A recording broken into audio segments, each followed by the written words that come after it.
Hi. Hello. Let's wait for everybody. Hi. Hello. Let's just wait for everybody to get into the room. If anybody's here, listen, we were on time. So go us. And we're sweating. We're moving through it. We're seeing what happens. It was a struggle. If you follow me on Instagram, you know what the struggle is. You know that I'm still struggling. There's the last one. Putting this on this, taking this off of this. Okay, putting this on Do Not Disturb. One person is here right now. So why am I even waiting? Let's just get started. Hey guys, it's Wahima. But just call me Wah. Melanated. Welcome to my recap of the Family Chantel Season 4, Episode 2. I didn't get the title, but if y'all are new to my channel, my name is Wah, and I do recaps of relationship reality television shows such as 90 Day Fiancé, Love After Lockup, Married at First Sight, Seeking a Sister Wife, and now this one, The Family Chantel, which is all a part of the TLC network, or the 90 Day Fiancé franchise. It's a spinoff. There's 5 people in this room. Let's just get it started. Those of you who are on hashtag replay gang, go on ahead and leave me a comment down below. If you would like to leave a comment for all of the funnies that are going to happen, please do so. If you'd like to give me a tip for all of the funnies that are going to happen, you can do so across the screen right there. Whew. Hey, Mickey. Thank you for joining me. Thank you, Mickey. Oh, Gypsy Queen. Hello. People are coming into the room. Gypsy Queen, I haven't met you before. I hope you're well. Nice to meet you. I haven't seen your name before. Okay. I did not take any notes. I've had a glass and a half of wine and I'm feeling great. So I started watching the episodes 2 days ago and I ended it today. We're going to do our best. We're going to do our very best. It is so hot here in the Inland Empire. Muchu Chu. Hello. Hi. Thank you for joining. Okay, let's just get started. So we start out this episode. Remember last episode, we were really worried for 2 reasons. Winter, having bariatric surgery, and then Chantel and Pedro seemingly in an argument. He was eating sancocho and he was not missing his wife. So we were worried as an audience, okay? We start out this episode with Karen and Chantel in Mexico giving homegirl Winter strength. Winter is really nervous. This can be a dangerous surgery. It's not always a dangerous surgery, but it can be. Wow, Vicky Vale. Hello. Hi. Hi, nice to see you. Kishana, hello. I've never seen your name before. Welcome. Monica X. Hi, Doris Day. All the peeps are here. Okay. So Chantel and Karen are doing their best to support their daughter/sister. Chantel wants to make sure that the room looks good. She is tucking Winter in as a good nurse sister would do. Karen is just a ball of nerves, and I have to understand that, like to see her baby going through that. And it seems that Karen actually states that this is something that Winter has wanted since she was a little girl. And I said to myself, either that was a maybe Karen misspoke, or Winter has wanted weight loss surgery since she was a little girl. And that makes me very sad. It makes me want to protect all of the cutie, chubby, chunky little girls in this world, because I personally knew that I was dark skinned, I was skinny. People used to make fun of me and tell me I was Somalian, because when I was in elementary school, that's when there was a famine in Somalia. So I'm aging myself, but it was all over the news. And so they were like, you look like those girls on TV from Somalia. But it's not the same. It's not the same to be ostracized and made fun of for being overweight, or even saying overweight sounds like wrong. Like we shouldn't say that. For being thicker, for being plus size. And I know that I was a part of that. I was definitely not nice to plus sized people when I was younger, because I didn't know that what I was doing was wrong. I don't know, somewhere along the line, it just was culture and it wasn't right. And I feel so much guilt for all the fat shaming that I had done. But I cannot even imagine having that be something that as a child you are thinking about. You should not be thinking about your weight as a child. You should not be thinking of your weight as a child. I mean, it's already terrible to think of your weight as a teenager in your 30s, but like as a young child, it breaks my heart. It honestly does. So, oh my God, Vicky, thank you so much for that Cash App. I appreciate it. Thank you. Thank you for the tips, Mama. Thank you for the tips. So it hurt me when Karen said that. So Winter is afraid of needles, and she gets the needle put into her arm and she starts to cry, and Chantel has to like hold her and love her. And it's a really sweet moment between mother and daughters and sisters. It really is. Then we have a scene with Pedro. Now, Pedro is in love with his car, Betsy, you know? And if you remember from last season, Chantel was feeling a sort of ways about him being in love with his car, Betsy. She actually wanted him to call the car like Chantel or something. So Betsy is, I don't know what kind of car it is, like a Honda, but it's like zooped up because the inside is all red leather, which is really cute. It's kind of cute. So Pedro talks about how much he loves Betsy, and he takes her for a wash, and he takes real good care of her. He's been a real estate agent, or at least working in a real estate office for the couple months. And so that is what Pedro has been doing these days. And he calls his mother. He still hasn't spoken to his sister yet. Him and his sister are still not communicating after the sister threw the glass at Chantel. I mean, it wasn't even halfway close to even reaching Chantel.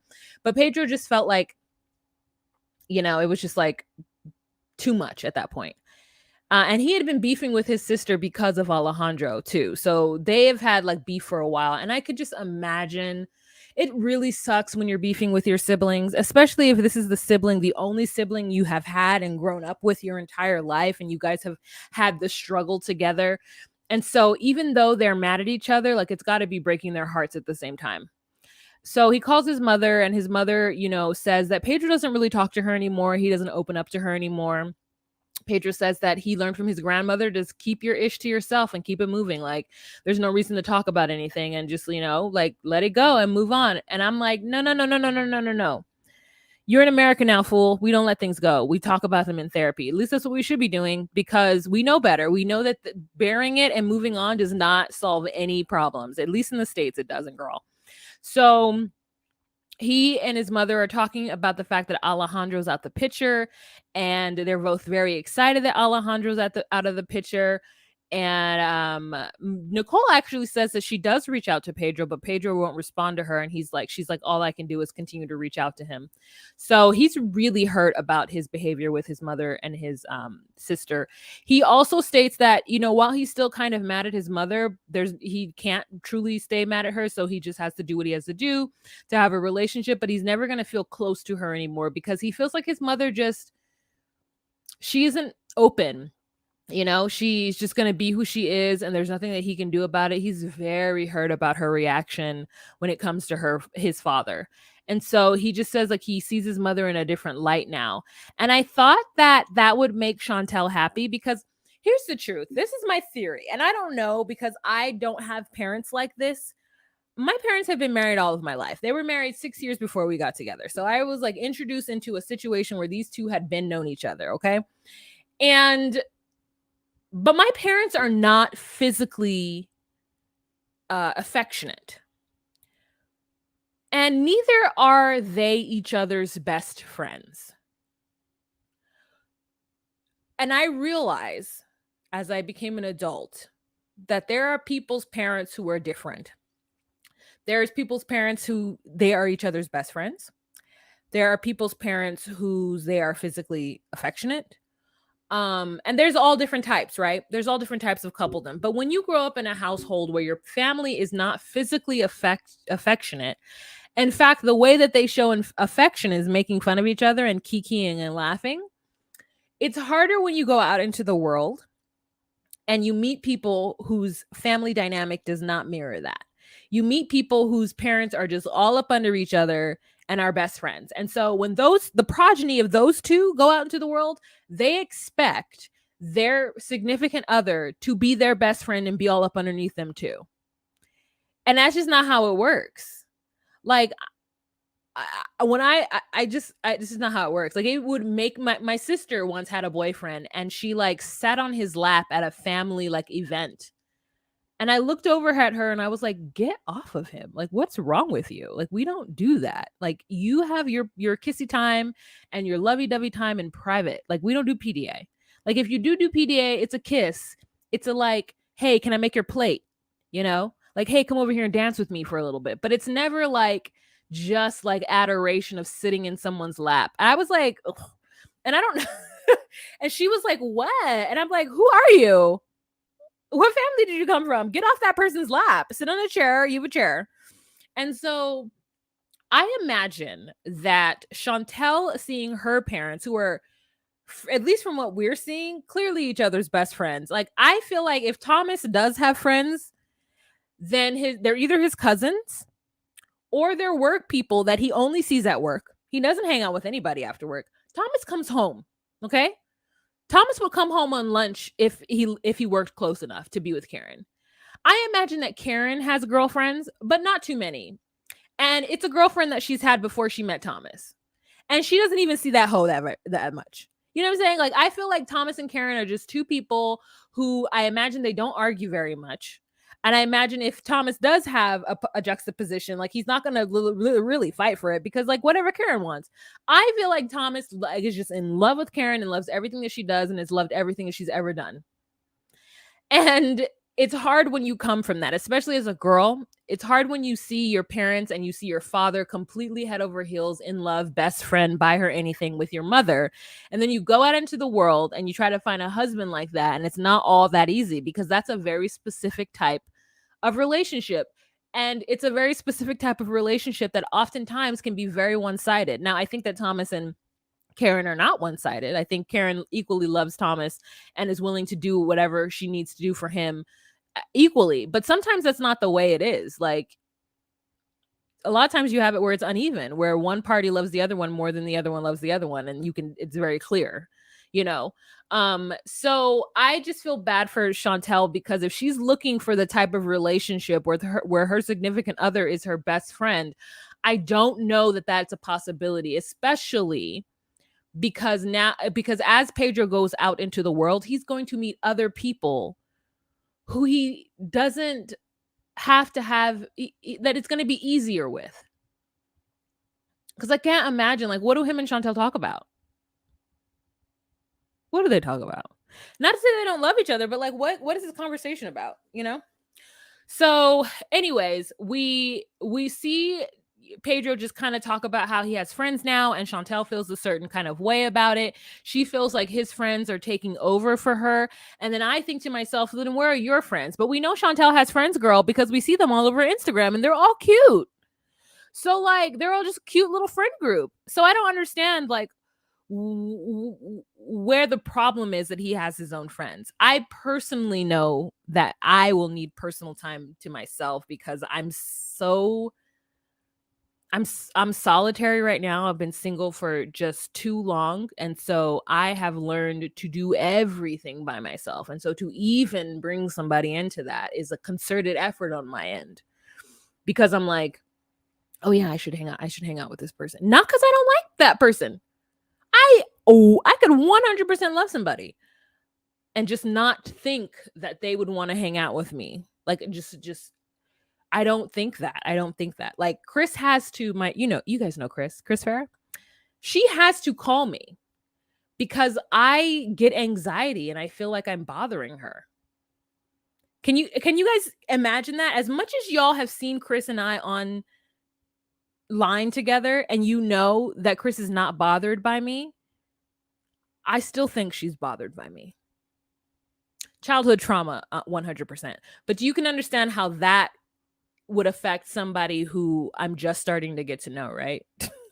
Because I've known Chris for 18 years and I still think that if I call her or I text her, that I'm bothering her. So let's just let that sink in.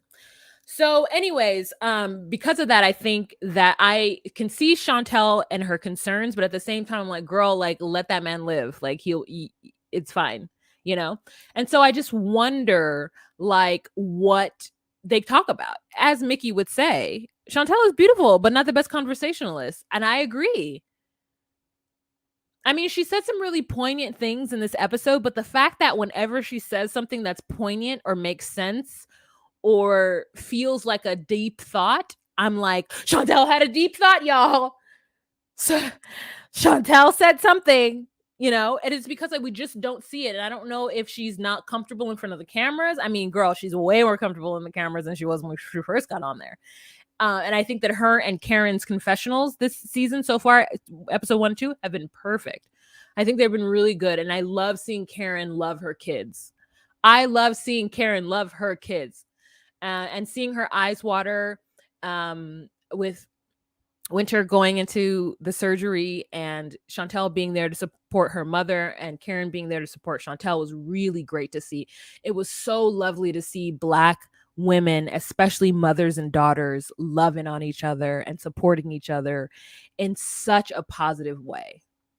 It really is something that we don't see on TV often. We love to see Black women at odds, but the family Chantel, they do an amazing job of showing us what a loving family can look like. So sometimes I hate talking ish, but like it's just my observation because my experience is different with mothers and sisters. So anywho, Pedro ends the phone call with his mother and goes about his business. Then we see a cute little segment with him and his coworkers, and they're all women. And so they're really hyping up this thing where, you know, Pedro is like moving on with his life because he's got these new coworkers, and Antonella is his homie who at work who they challenge each other, and they both speak Spanish, and they're having a good time, and they're making sales, and they're making lots of money, and I'm just very happy for them. But I don't think there's any reason for Chantel to be upset, but she is. And I can't stop someone who wants that type of relationship or feels like her husband is pulling away from her. I'm not going to say she's wrong or crazy because the truth is we only get like 10 minutes of their day. I don't know what happens. But all I know is that I'm always going to be rooting for them. The drinks that they were having for that lunch or after work when he was hanging out with his friends, as coworkers, I was like, what is that drink? I just love a refreshing, like citrusy drink, not orange juice, because orange can be too sweet, but like a refreshing citrus. I actually have like a refreshing citrus drink downstairs. I'm so excited to go drink it after this. Okay, so we go back to Mexico with Chantel and Karen, and like a champ, Winter pulls through and she wakes up and she's talking to her dad, who's like really happy that she's doing well. And the mother and sister are happy that she's well. And then she has a conversation with, I can't remember his name, but the Nigerian gentleman that she's dating. And we find out that Ja was against her getting surgery. Like he's against surgery. And I think to myself, is Ja against surgery because he can't do it himself? And since he thinks of himself as the Lord, he's like, you shouldn't do this. Like, what was he holding her back for? If this woman wants to do something to make herself feel comfortable, like, why would you stop her from doing so?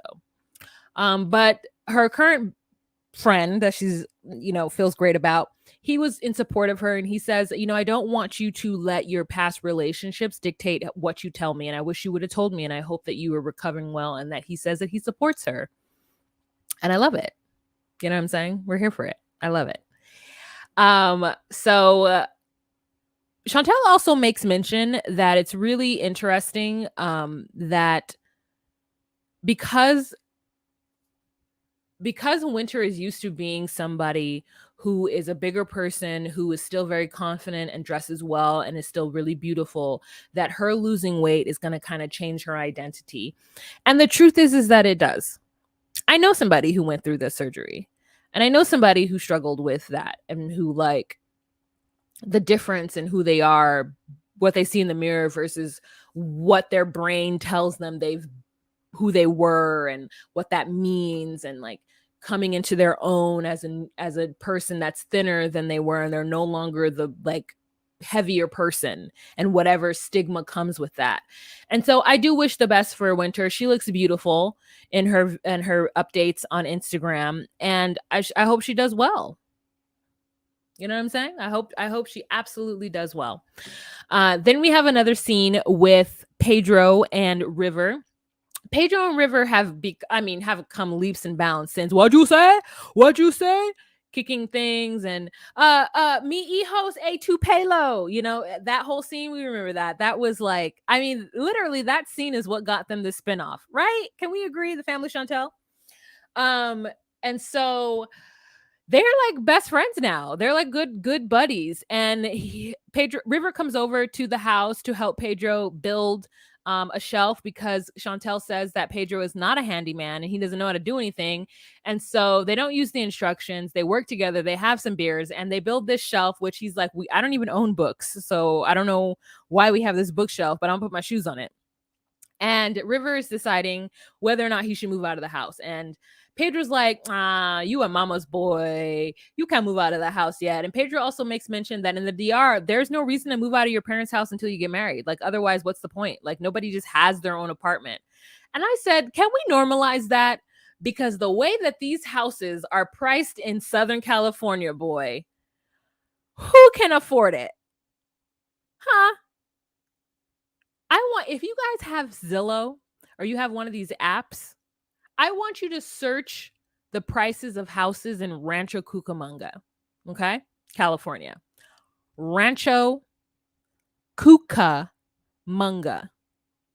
I want you to search the prices of these houses in Rancho Cucamonga on Zillow. I mean, this is 1 hour outside of Los Angeles, an hour and a half if it isn't midnight, and 3 hours between the hours of 12 p.m. and 8 p.m. It takes 3 hours to get to Los Angeles between the hours of 12 p.m. and 8 p.m. And you tell me if these houses are worth as much as they ain't. They ain't. I'm telling you, they is not.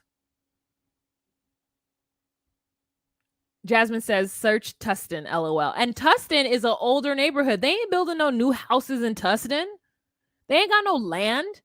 The further you get outside of Los Angeles, there's more land, there's more development. And these houses are starting off at $700,000. And they ain't got no pool, and they got only 4 bedrooms. Girl, get out of here. It is wild out here. It is wild. At least, Mickey, in Toronto, you're in a major city.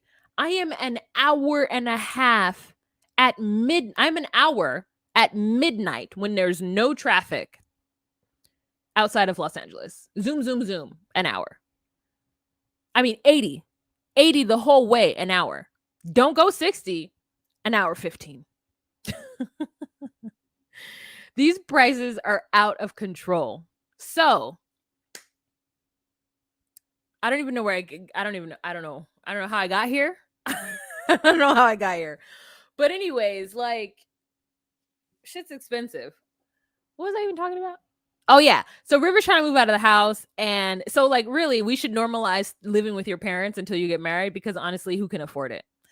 But River's like, I need to grow up, I need to get on my own. Like, he hasn't talked to Megan since Megan broke up with him. And I can't wait for the time when River has cut his hair, because River's hair is currently cut in real life. On the show, he still has long hair. And I'm like, it gets better. Because I seen him with his haircut, and I was like, ooh, he's cute with his haircut. So, and I would anyways, he's cute with his haircut. So, him and Pedro are having a good conversation, and just warms my heart that they have a decent relationship. Then we have a little segment where Pedro talks about the fact that Chantel thinks that his coworkers are taking him away from her, and that's just not the case. And I think one of the producers asks him, do you think that Chantel will ever be friends with your coworkers? And he says, no, Chantel will never try. She's going to make no effort. She didn't even make effort with my mother and my sister. So no, I know she's not. And I think that's quite unfortunate that he has to have a situation where his wife won't make an effort to make peace with other women in his life. That's unfortunate. But again, I don't know what it's like to be married and have my significant other's mother not like me or treat me a certain way. I don't know that I would be able to stand for it. So I would just end the relationship because I can't have awkward situations, especially if children are involved. Ooh. Like, I don't know what that's like because at the very least, like, I don't know if I'm pretty sure my mother liked my grandmother, which is my father's mother. And I can't even imagine a scenario in which she would not behave for my grandmother. I also can't imagine a scenario in which my father wouldn't behave for my mother's parents. But my dad is just that kind of person. I'm more like my mother's personality. And so I know that if my mother can push through and get along with my father's sisters, that I would just have to fucking do it because I don't know what it's like to have my mother and my aunts and my grandparents not get along. And I wouldn't want that. I wouldn't want that. Having not had that, I don't want that. So I would just do what I needed to do. I would just do what I needed to do because I could not be that.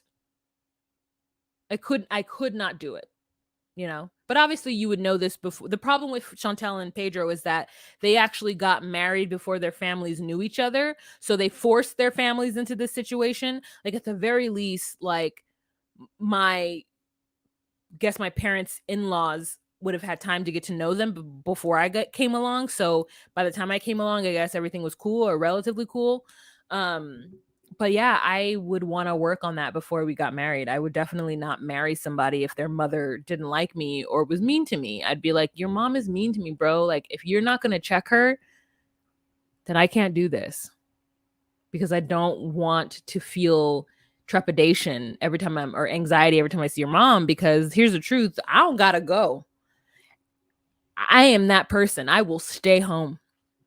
I will make things awkward just for me to feel not awkward. So there's that. Last part of the episode is Chantel. We can tell the next episode is going to blow up a little bit. This ended pretty well. Pretty good. This ended pretty good, or did it end pretty well? It ended pretty good. And I'm gonna cringe so hard when I see Chantel and Pedro fighting. I'm gonna cringe so hard. Yeah, so that's basically it for this episode. Did you guys watch it? What did you think? If you did watch the episode, let me know down below. For those of you guys who are in the room right now, I see somebody say that Chantel and Lydia are low-key the same person. Okay. They have a lot of the same qualities for sure. For sure. For sure. Tammy says, Pedro and Chantel also started out by deceiving their families. This always creates bad blood. True. Mm-hmm. Barbara says, Tammy, yes, it was mostly Chantel lying. She needed to apologize to parents. Mm-hmm. I agree with that. Jasmine says River do look good with his haircut. He does. Pink Jeep says, why are you hating on his hair? I've just seen him without it, and he looks exponentially better. S. Betty Ross says, housing costs are crazy. I mean, it just don't make no sense. You'd literally have to make like more than 6 figures. You'd have to make like, you'd have to make like 7 figures, truthfully, or I don't know what 7 figures are. I'm just saying things. I don't know. You would have to make like, if you have an $800,000 home, you're paying at least $5,000 in mortgage, right? How much money would I need to make per month to feel good about paying $5,000 a month in mortgage?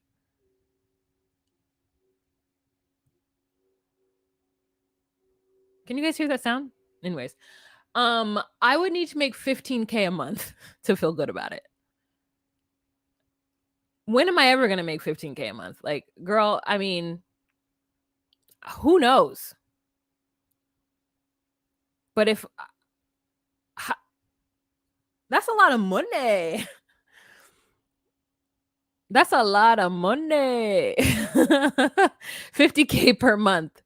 Like, yeah, like I would need to have, for me to sign a check for $5,000 to a mortgage company, I would need to be making $15,000 so that I could have this extra $10,000 to like feel good about my life. It's crazy. Sabine says, I really like seeing Pedro in his new career. It's a good look for him. I actually think he'll be really successful at it if he grabs all the Spanish speaking buyers. You're right. But there's also a lot of other Spanish speaking people in his company. I was like, I thought he was going to be the only person who spoke Spanish. Girl, no, there's only one person who only speaks English in that. So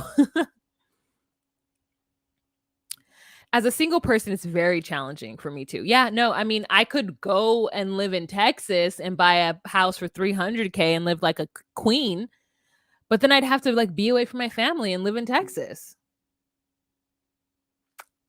So, all right, you guys. That's the end of this recap. I'm currently watching Seeking Sister Wife. So I will go live talking about Seeking Sister Wives a little bit later in the week, possibly the weekend. I need to watch it and whatnot. But I want to thank you guys so much for joining me. I hope you guys are enjoying the show. We will be recapping it weekly. I hope you join me and some other little ventures that I've got going on. How many of y'all listen to podcasts?